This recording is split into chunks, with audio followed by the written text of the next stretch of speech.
1400 साल की पूरी उम्मत का इस बात पर इजमा है कि तरावीह की कम अज़ कम 20 रकतें हैं। ज़्यादा के बारे में कुछ अक़वाल आपको मिलेंगे, लेकिन 20 से कम का कौल रूए ज़मीन पर पूरी उम्मत में हमें कहीं भी नज़र नहीं आता है। अभी कमोबेश 150 साल पहले 8 रकत तरावी का एक कौल हमें नज़र आता है। उससे पहले रूए ज़मीन पर इजमा इस बात पर रहा है कि तरावीह की कम से कम 20 रकतें हैं। ये जो 8 रकत वाला कौल 1300 साल के बाद जो इस्लाम इन लोगों पर मुनकशिफ हुआ, वो क्या दलील पेश करते हैं? वो बुखारी की दलील पेश करते हैं कि हज़रत आयशा सिद्दीक़ा रदी अल्लाह ताला अन्हा इरशाद फरमाती हैं कि हुज़ूर अलैहिस्सलातु वस्सलाम रमज़ान और अलावा रमज़ान में 11 रकतें पढ़ा करते थे। तो 3 रकत उसमें वितर के हटा लो तो रिमेनिंग जो बचता है वो 8 रकत बनती हैं। तो ये कहते हैं कि देखो बुखारी में लिखा हुआ है रमज़ान में हुज़ूर अलैहिस्सलातु वस्सलाम 8 रकतें पढ़ते थे, तुम 20 जो पढ़ रहे हो वो गलत पढ़ रहे हो। हम उन्हें जवाब देते हैं कि ये हदीस तो 1200 साल 1300 साल से बुखारी में लिखी हुई है, तुम लोगों पर ये इस्लाम मुनकशिफ हुआ उससे पहले 8 दुनिया में कहीं उसका वजूद ही नहीं था। इस हदीस में ही गौर कर लिया जाए तो हमें वाज़े तौर पर तुम्हारा जवाब इस हदीस में ही मिलता है कि आयशा सिद्दीक़ा इरशाद फरमाती हैं रमज़ान और अलावा रमज़ान में हुज़ूर अलैहिस्सलाम 8 रकत पढ़ते थे। अलावा रमज़ान में तो कोई तरावी नहीं होती, तो अलावा रमज़ान में तरावी नहीं होती। आयशा सिद्दीक़ा इरशाद फरमाती हैं 8 रमज़ान और अलावा रमज़ान में पढ़ रहे थे। मालूम हुआ ये 8 रकत तरावी नहीं बल्कि तहज्जुद की बात हो रही है। और हुज़ूर अलैहिस्सलातु वस्सलाम का मामूल था कि तहज्जुद के लिए ताजदार कायनात 8 रकत पढ़ा करते थे। कहाँ तहज्जुद की बात हो रही है और कहाँ उसको उठा के तरावी पर फिट कर दिया और पूरी उम्मत को कहा कि तुम सब 1400 साल से गलत कर रहे थे, हम आए हैं दीन तुम्हें सिखाने के लिए। तो भाई वो दीन जो 1200 साल की लेगेसी को रिजेक्ट करे, उस नए दीन को रिजेक्ट करना हमारे लिए ज़रूरी है। 8 रकत तरावी बिल्कुल गलत मामला है। ये तहज्जुद के बारे में आया, अगर इसको तुम तरावी मानते हो तो फिर तुम्हें रमज़ान के अलावा में भी तरावी का आगाज़ करना चाहिए, क्योंकि आयशा सिद्दीक़ा तो इरशाद फरमाती हैं 8 रमज़ान में भी पढ़ते थे और अलावा रमज़ान में भी पढ़ते थे। अब हम जो 20 रकत कहते हैं, बहुत सारे लोग पहले 20 पढ़ते थे, अब इस किस्म के वसवसों की वजह से 8 के बाद वो भागना शुरू कर देते हैं। ये 9 दलाइल वो अपने जहन में रख लें तो उसके बाद सारे वसवसे उनके दूर हो जाएंगे और इंशाअल्लाह दोबारा वो राह हिदायत पर आ जाएंगे और 20 पढ़ना शुरू कर देंगे। इमाम आज़म अबू हनीफा का जो शानदार 20 रकत का मौक़िफ़ है वो कहाँ से उठ के आया?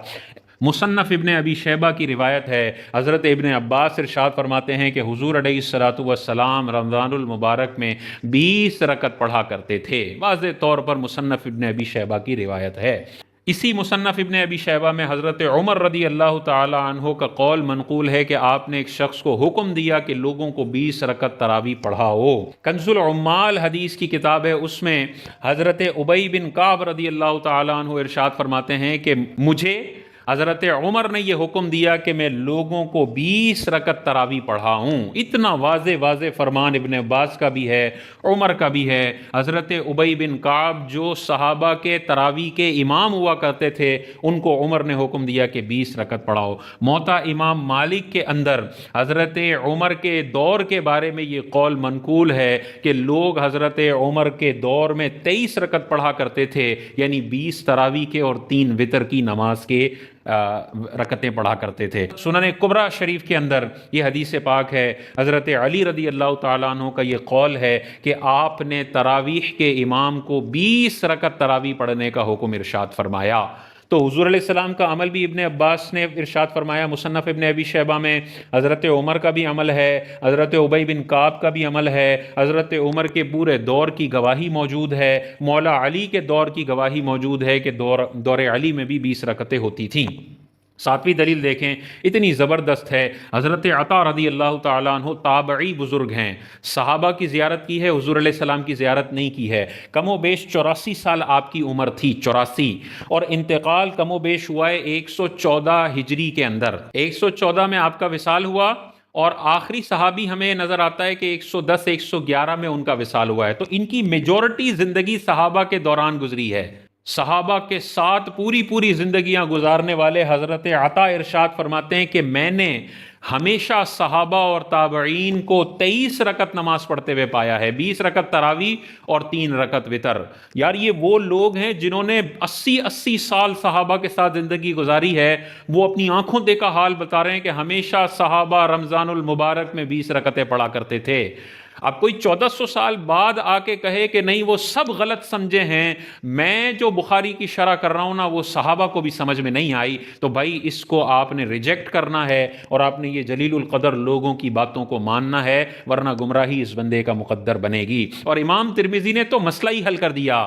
امام ترمذی اتنے بڑے محدث ہیں، صحاح ستہ کی 6 کتابوں میں آپ کی کتاب شامل ہے۔ آپ کیا ارشاد فرماتے ہیں؟ اکثر اہل علم 20 رکعت تراویح کے قائل ہیں، جیسا کہ حضرت علی اور حضرت عمر اور دیگر صحابہ نے روایت فرمایا ہے۔ یہ امام ترمذی ارشاد فرما رہے ہیں۔ اور سفیان ثوری، عبداللہ بن مبارک اور امام شافعی کا بھی یہی قول ہے۔ اور آگے امام ترمذی امام شافعی کا قول نقل کر کے مسئلہ ہی ختم کر دیتے ہیں۔ جو 20 رکعت تراویح کے حوالے سے اپنا منہ کھولتا ہے اور کہتا ہے یہ سب حنفی غلط کر رہے ہیں، 8 پڑھنی چاہیے، ان لوگوں کے منہوں پہ ایسا زبردست اور زوردار تماچا امام ترمذی نے مارا ہے۔ آپ ارشاد فرماتے ہیں کہ امام شافعی ارشاد فرماتے ہیں کہ میں نے شہر مکہ میں ہمیشہ لوگوں کو 20 رکعت تراویح پڑھتے ہوئے دیکھا ہے۔ امام شافعی اتنے بڑے امام فرماتے ہیں ساری زندگی 20 رکعت مکہ میں نے پڑھتے ہوئے دیکھا ہے۔ حضرت عطا تابعی بزرگ ہیں، 80 سال سے زیادہ عمر پائی، میجورٹی عمر صحابہ کے ساتھ گزاری، فرماتے ہیں 23 رکعت ہوا کرتے تھے، 20 تراویح کے 3 وتر کے۔ ابی بن کعب فرما رہے ہیں مجھے عمر نے حکم دیا 20 رکعت کا، حضرت عمر فرما رہے ہیں 20 رکعت پڑھاؤ، مولا علی فرما رہے ہیں 20 رکعت کا میں تمہیں حکم دیتا ہوں، ابن عباس رضی اللہ تعالیٰ عنہ حضور علیہ الصلوۃ والسلام کا عمل نقل کرتے ہیں۔ اتنا جمہور لوگ موجود ہوں اور 8 کا روئے زمین پر کہیں فتوی ہی موجود نہ ہو 150 سال پہلے، یہ روشن دلائل ہیں جو چیخ چیخ کر بتا رہے ہیں کہ 150 سال پہلے کا جدید دین نہیں قبول کرو۔ 1400 سال کی جو لیگیسی آئی ہے، جو امام اعظم نے اتنے شاندار دلائل کے نتیجے میں ہمیں فقہی انسائکلوپیڈیا دے دیا ہے، ظاہر الروایہ کتاب کی شکل میں، ان کو اپنے سینوں سے لگا لو تو ہمیشہ تم گمراہی سے بچنے میں کامیاب ہو جاؤ گے۔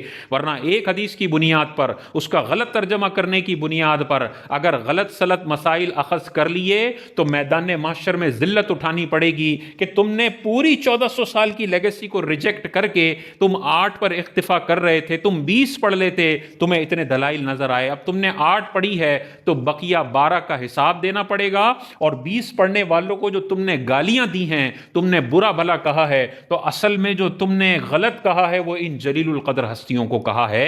تو ایسے جدید دین کو ہم نے ریجیکٹ کرنا ہے، اور صحابہ کے دین کو، تابعین کے دین کو، ائمہ حدیث کے دین کو اپنے سینوں سے لگانا ہے۔